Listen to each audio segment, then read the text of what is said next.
sa kanila. At alam niyo yan, Tama! marami sa kanila ang mga may bahay sa iba't ibang bansa. Ayan! May bahay. Paborito nila sa Spain, sa Australia, sa Amerika, France! France! Paris! sa iba't ibang lugar.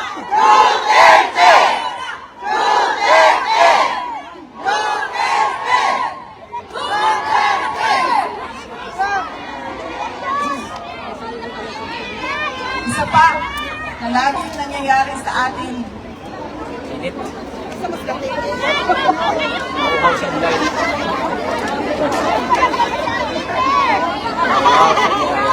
taon-taon, alam natin na pabalik-balik ang bagyo, ang baha, ang lindol, ang pagsabog ng bulkan, ang landslide. Ano pa bang nangyayari sa atin?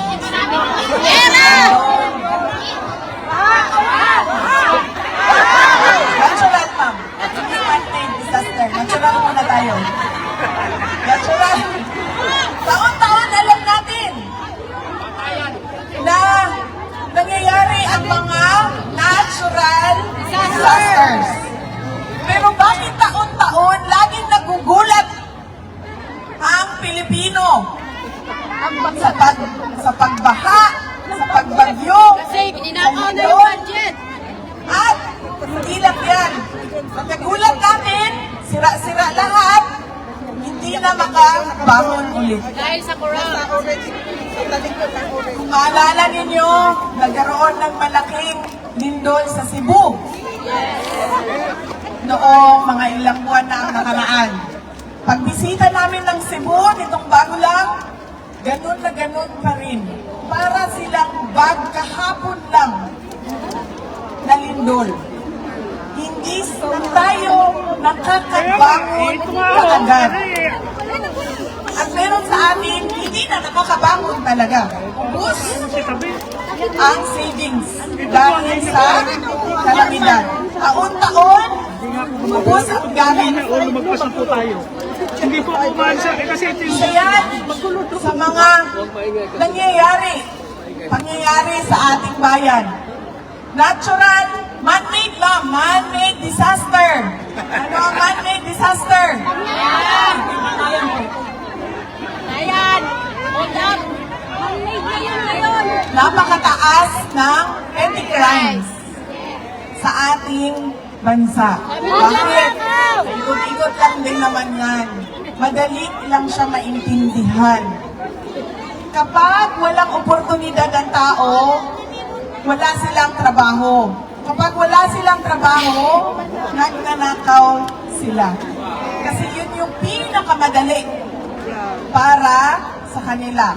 Idagdag mo ang illegal na droga, Yan ang gusto Mas! ko naman! magkaroon na ng mga crimes against person. Rape, patayan, Nanakaw! kidnapping.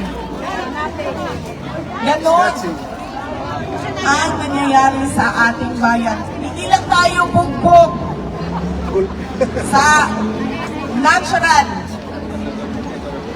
disasters. Alaga ni Risa Bugbog Altamir. din tayo sa man-made calamities. O kagagawan lang din ng tao. Hindi naman kasalanan ng taong bayan, kundi kasalanan ng iilan na mga nakaupo sa pwesto. Dahil, babalik tayo ulit, nandun tayo sa nagkanya-kanya na. Ang mga leader natin, nagkanya-kanya na ang mga Buhaya! Buhaya! Wala na Pilipinas! Crocodile farm na! Philippine crocodiles. Ah!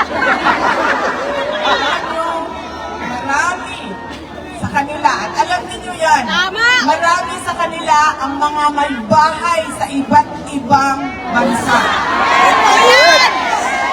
May bahay.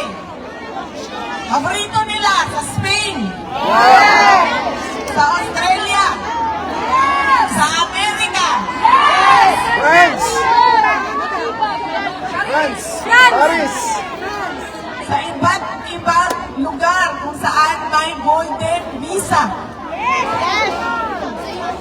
Napakadaling para sa kanila na umalis ng Pilipinas kapag hindi na maganda ang sitwasyon. Biglang nagkasakit. Pero paano kami na ayaw namin umalis ng Pilipinas?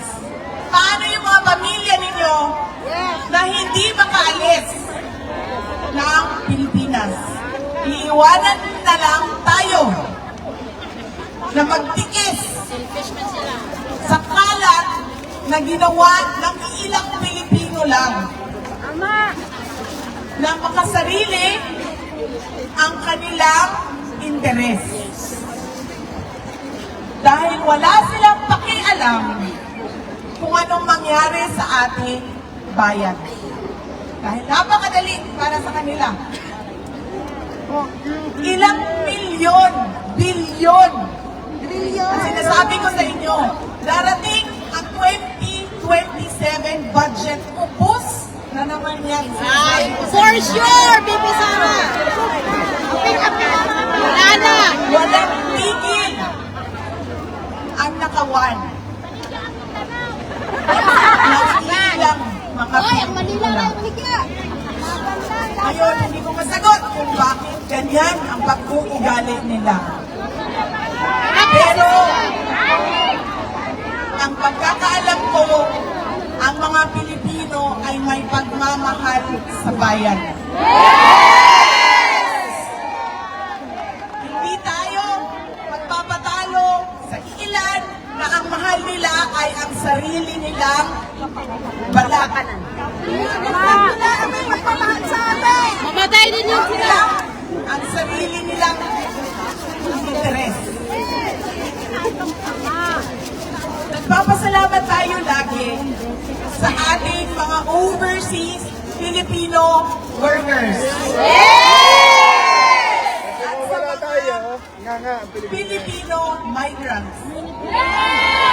Dahil alam naman natin na ang dollars ninyo ang pinakamalaking remittance na pumapasok Opo yan! sa Pilipinas. Busog ang mga buhaya. Pounds.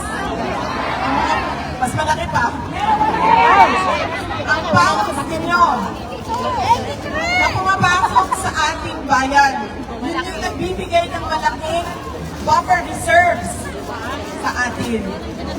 Kaya nga diba, ang bagong bayani ay ang overseas Filipinos. Napakalaki ng pagpapasalamat ng buong bansa sa inyong kontribusyon sa ating ekonomiya. Hindi napapasalamat sa BBM. Oo nga. Hindi na kasalaman ng At gusto namin malaman ninyong lahat na kami na nandoon sa Pilipinas, we truly appreciate your determination and hard work. Lalong-lalo na sa mga kapatid ninyo, pamangkin ninyo, nanay at tatay, mga magulang ninyo na sinusuportahan ninyo doon sa Pilipinas. Maraming salamat sa inyong pagmamahal sa inyong mga kapamilya at sa ating bayan.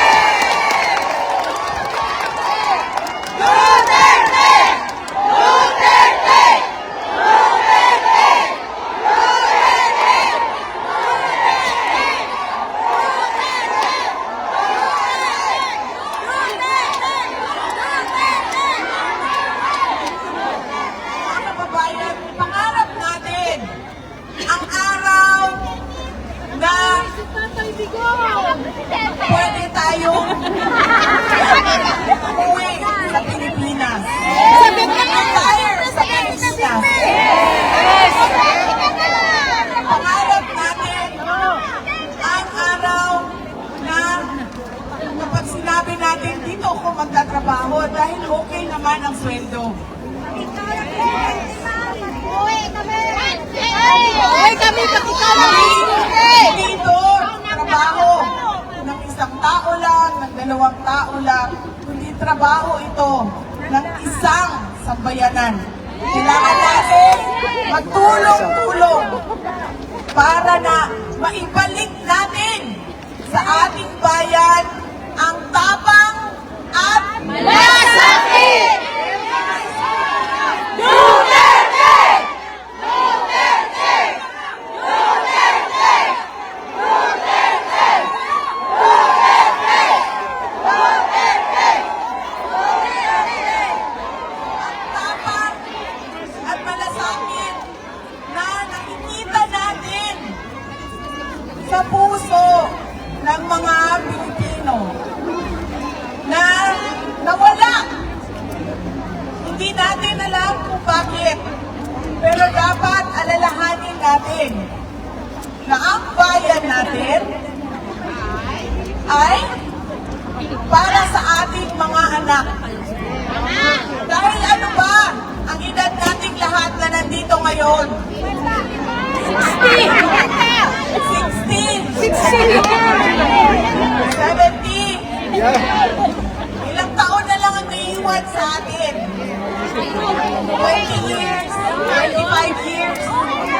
Pero ilang taon ang naiiwan para sa ating mga anak? 50, 70 years.